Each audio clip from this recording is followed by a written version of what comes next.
Auto Alarm Specialist.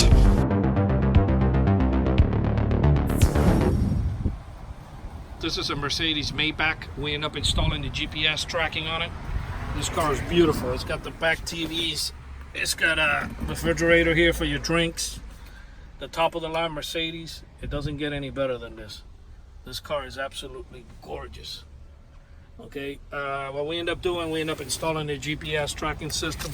So basically what you do to track it, you hit the little car here and it just pop up.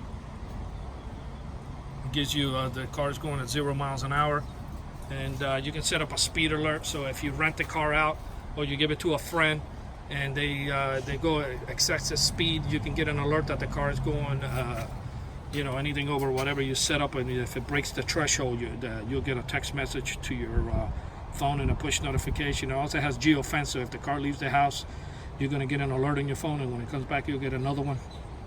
It's it only tracks when you track it. These are personal GPS. They're good if you own a fleet of rental vehicles. You can it's only going to track whenever you track it. We do have commercial GPS units. Those are the ones we use for 18-wheelers. Those are the ones that keep a log every 5 minutes where the car is turn by turn, and it has a cookie trail on the map. Gives you a report at the end of the month. I think that's an overkill for to rent these things out or for personal use.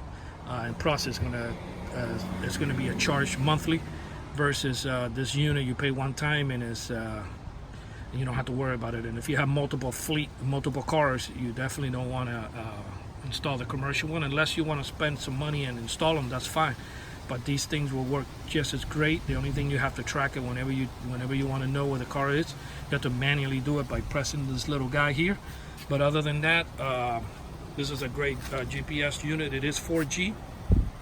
This was installed here in this Maybach Mercedes-Benz.